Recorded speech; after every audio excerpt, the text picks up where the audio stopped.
How do I be assertive at work without being a control freak?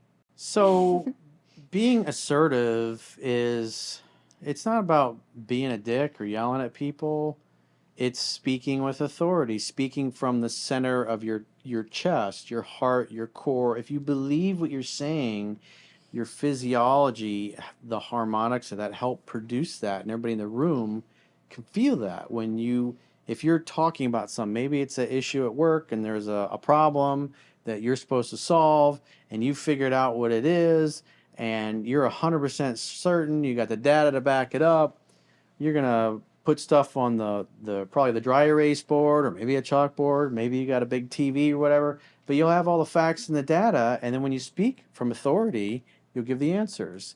When people question you, then you'll be able to rebut or handle their objections just because you know it. If somebody's being like rude and talking over you, which that happens sometimes in my phone sessions, it's obnoxious.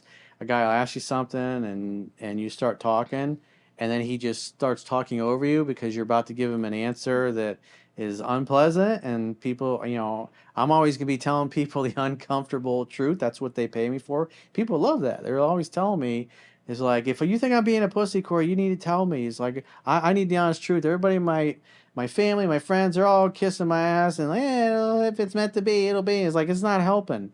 He's like, so you got to be real with me. And that's what people appreciate, is that I'm real with them. And so what happens is these guys start talking over me and I'll have to say, excuse me. It's like, sometimes if they keep doing, I'll say, you're actually being rude. It's like, you're paying me to give you my unvarnished opinion.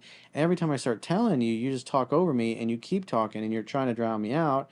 And I said, I want you to contemplate. It's like, typically when people do that, it's like, as we're kids and we hear something we don't like, what we do, we put our fingers in our ears and we go, la, la, la, la. And then, that's basically what that is.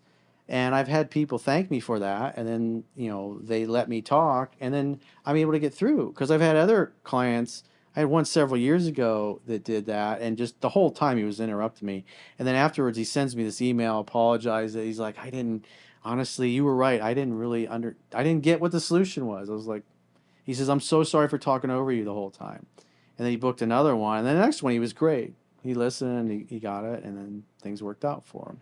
So it's important, you got to listen. And as the saying goes, you got two ears and one mouth to do twice as much listening as you do talking. And that's good with everybody. It's good for creating rapport with everybody. Yeah, and a lot of times a person that's in the authority position is there for a reason. So they're there to help you and to guide you through things that you don't know and you need to learn too as well. And if you're being rude and you're only half-ass listening, then you're not learning. So then you're going to have to go back to them and to ask them how to do something, and it's embarrassing on your part because you should have been listening in the first place instead of being a little jerk. So Yeah, so you got to set and enforce healthy boundaries. If people are being abusive or they're yelling at you, because also sometimes I've talked to guys, and he's got situations where the boss is like literally yelling at him in the office and in front of everybody and berating him and stuff like that, or doing it in meetings in front of other people. And they go and they pull him aside. He's like, look, man, you can't talk to me like that. It's like, I work here, but I'm not your slave. And it's rude and it's unprofessional. If you looked at the faces of everybody in the room, it's like they don't like it. And you need to chillax on that. So if you get a problem with me, let's talk it out like gentlemen. But yelling at me, berating me, that's like, you can't do that. And sometimes they'll later come. I've had guys where they've done that because it's abusive, and you can't tolerate that. Nobody can tolerate that. And so you have to tactfully tell them that. But sometimes you have to be firm with people, and you have to let them know. It's just like a child. If a child's misbehaving and they won't listen to you, it's like sometimes you just holding them down and being firm, not beating them or anything, just holding them down and like say, go to sleep, or you need to do this or not do that. It's like they'll understand that you're strong enough to overpower them, and then it's dominance. and it causes them to respect you. You didn't hurt them, but they could feel your power. They could feel that if you really wanted to, you could really mess them up. Not it's not that you want to, and it's the same thing when you speak up for yourself as an adult. You speak from your core and you let like, hey, don't talk to me like that. That's rude. I remember one time I was waiting tables when I was like 39, 40 years old, and I was not happy, and it was like an 8 top, and these people were just rude, yelling at me, and it's like this guy was just condescending. And I just looked at him, I was like, don't talk to me like that. He's like, I'll do what I can to help you, but it's like, you can't talk to me that way. He's like, I said, you're being rude and abusive. And they were nice to me, but they gave me zero tip. But hey, me speaking up, maybe I helped that guy because maybe the next time he felt like doing that, he just didn't, because maybe that guy was somebody that didn't care and who would pull out a knife and stab him in the throat, or pull out a gun or harm him in some way, or punch him and knock him out and him fall back and have an injury that takes years to recover. So it's good for everybody if you set and enforce healthy boundaries in society, because if you don't set and enforce healthy boundaries at work in this case, then you get things like criminals running rampant in the street. It's like, look at all the different places in the country that experiment with like no cash bail. So people are committing all kinds of felonies and crimes and murder or rape or whatever, and they're just sign a little paperwork, and they're back out in the street, and then they're committing more crimes, or each crime gets worse until somebody ends up murdered or raped. And then it's because the criminals are being, I mean, look at San Francisco. You got gangs of criminals pulling up in multiple cars, and like 10 or 15 of them go into a CVS pharmacy or a Louis Vuitton store, or some kind of expensive store, and steal a bunch of stuff, and they overwhelm the staff there, and then just hop in the cars and drive away. And most of that stuff just doesn't even get prosecuted. Especially you see these homeless people rolling in there with a suitcase and just taking shelves full of perfume or hair products or whatever.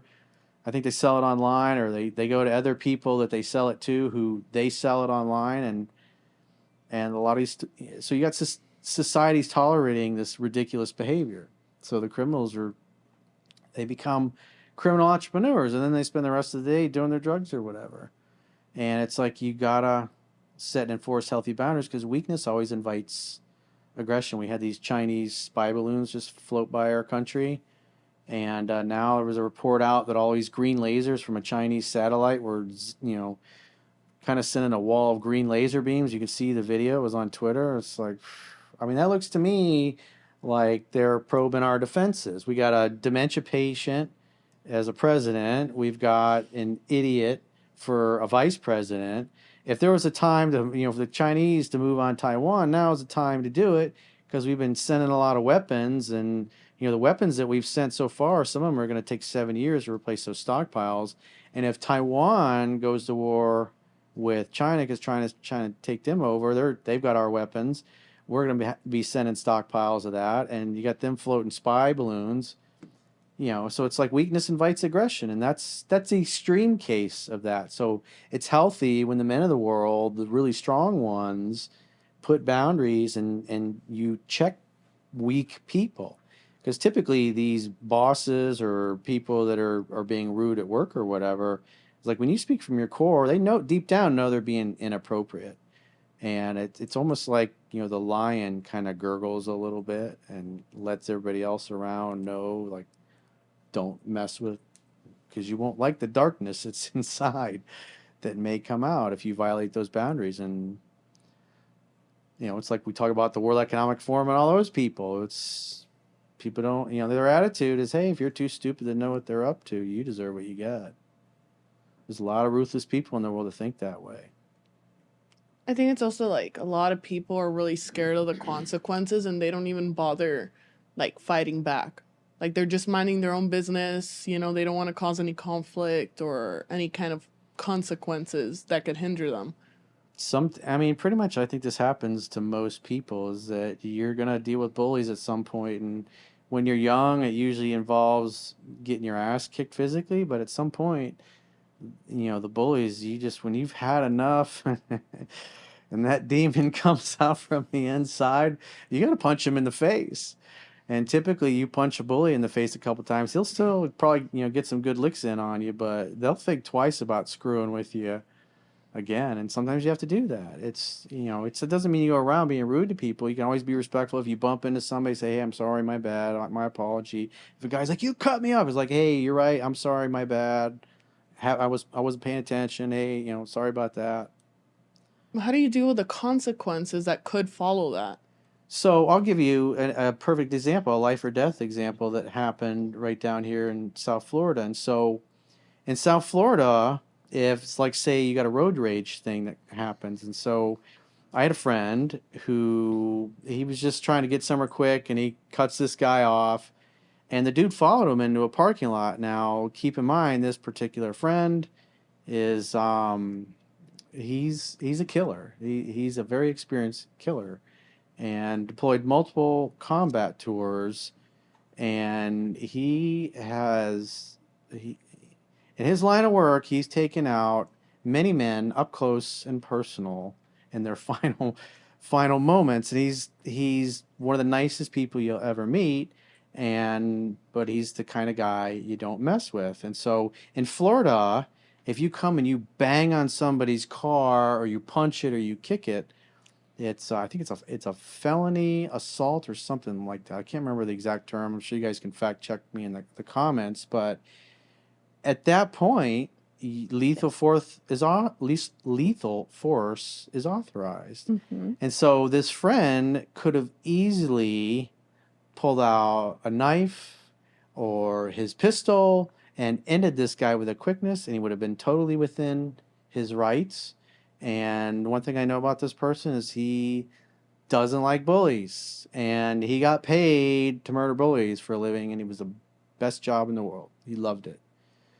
But at this point in his life, he's very spiritual, spent a lot of time just, putting the demon back deep inside and staying calm and relaxed and chilled. And so the way he handled that was the guy came over, dude's banging on his car, and he has every right to kill this guy. And so he rolls down his window, and the guy says, "You cut me off." He's like, "Oh, hey man, I'm really sorry." And the guy was like, he's like, "Well, you should watch where you're going." He says, "Yeah, you're right. It's totally my bad. If you want, it's like I'd be happy to buy you a coffee. You seem like you're, maybe having a bad day or a difficult day. I'd be happy to lend you an ear and listen." And then the guy's face just, he became really nice, totally dissolved it. My friend brought a much higher energy, an energy of unconditional love and acceptance, and allowing this idiot who he had every right to kill legally to live, and brought peace and kindness to that situation. And it dissolved it, even though he had every right to do that. It's like it was a better option for everybody. So maybe that guy had a better day because he got to vent and experience his anger, but my friend allowed him the space to vent and experience the anger, but not have it cost him his life. So maybe he learns a lesson. He did it in a safe, environment. So that's important for all men to understand, that to be dangerous and lethal, but kind.